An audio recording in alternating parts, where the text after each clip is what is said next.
Hoje você vai ver o documentário Saúde Mental e Dignidade Humana, produzido em 2014 pelo Centro de Memória da OAB, em homenagem ao Dia Nacional de Luta Antimanicomial, comemorado no dia 18 de maio.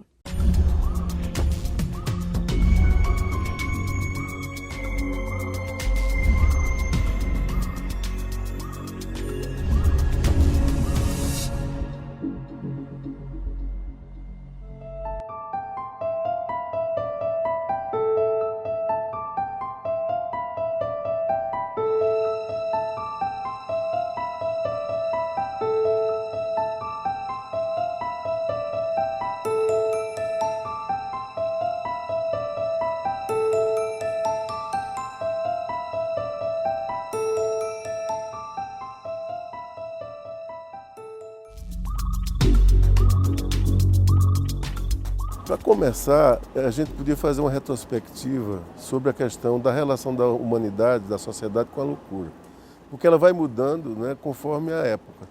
Então, na antiguidade, a gente tinha, na expressão da loucura, era interpretado como sendo a palavra divina. Então, os loucos, né, eles muitas vezes decidiam casamentos, guerras, enfim, uma série de decisões importantes que funcionavam para poder ajudar a gerir a sociedade e o Estado.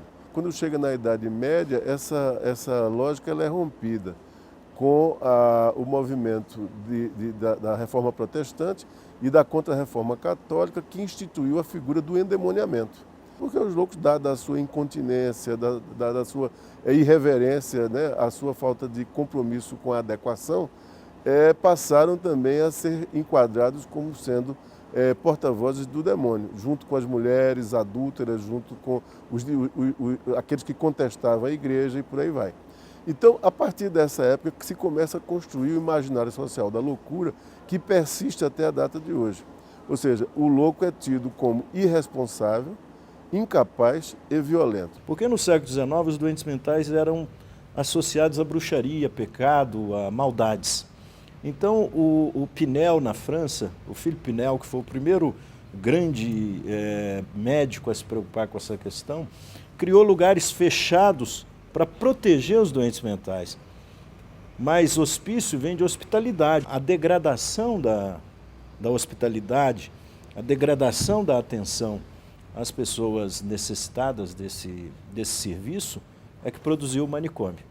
No caso do manicômio judiciário, ele remonta ao final do século XIX, quando há uma interseção, um casamento, vamos dizer assim, entre o direito positivo e a antropologia criminal e a psiquiatria, notadamente no trabalho de Lombroso, onde começa então a haver uma busca de uma tipologia para o louco que pudesse servir como prevenção da violência. E essas bases conceituais ajudaram a formular o que hoje se entende como manicômio judiciário, à época, e hoje como hospital de custódia e tratamento psiquiátrico. Então, esse casamento ele ainda perdura, certo? E, no caso do Brasil, a instituição do manicômio judiciário, ela nunca cumpriu a sua finalidade assistencial. Alguns anos antes, em São Paulo, tinha havido um primeiro congresso brasileiro de doentes mentais, onde psiquiatras, terapeutas, assistentes, usuários, eles nunca tinham ido a nenhum congresso, iniciaram o processo pela reforma da lei, que era a lei dos loucos, a lei dos psicóticos, que era uma lei dos anos 30 ainda, do Getúlio Vargas.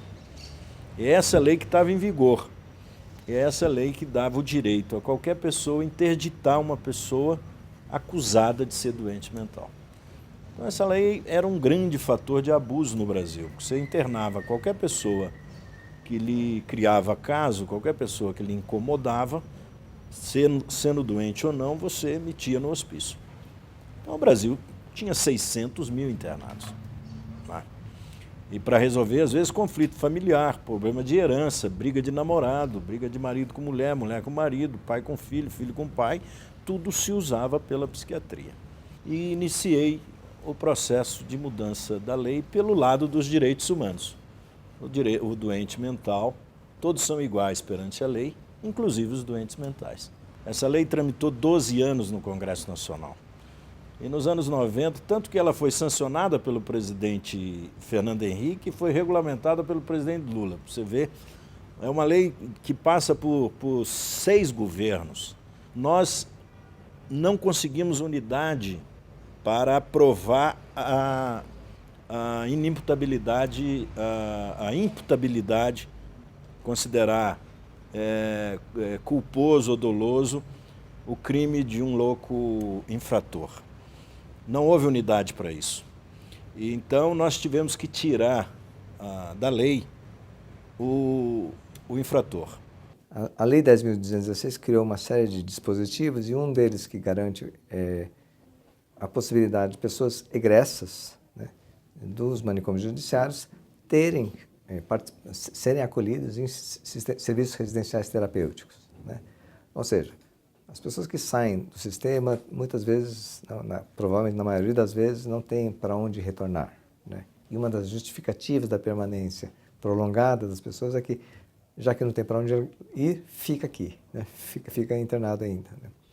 Então, hoje há dispositivo legal que permite a pessoa receber um apoio para poder estar numa residência terapêutica. Essa luz que essa lei possibilitou tem o mesmo significado que a política de direitos humanos teve quando a ONU criou pela primeira vez no Congresso de Viena.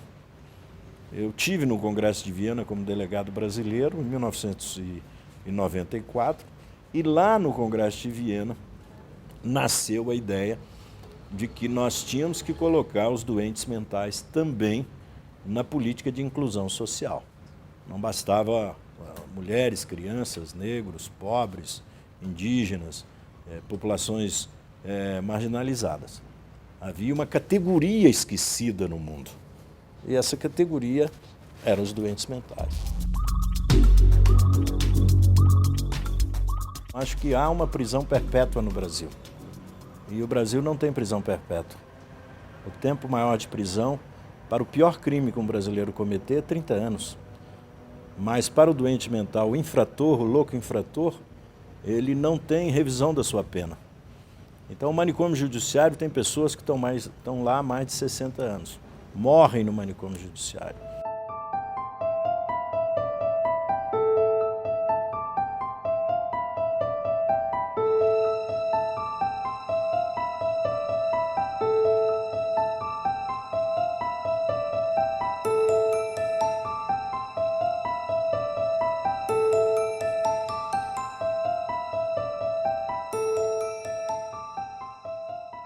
A maior inconsistência dessa lei que permite a prisão perpétua do doente mental infrator é o princípio da inimputabilidade. O doente mental é considerado inimputável, ou seja, ele é incapaz perante a lei, ele é uma criança. E nós somos contra isso. Nós achamos que todas as pessoas, mesmo doentes, elas têm que saber a gravidade dos seus atos.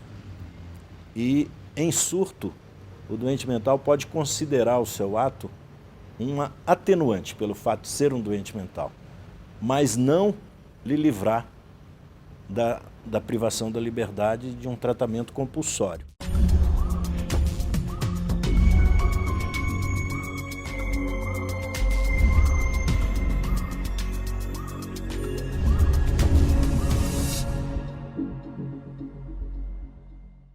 E no próximo bloco, a segunda parte do documentário Saúde Mental e Dignidade Humana. A gente volta já!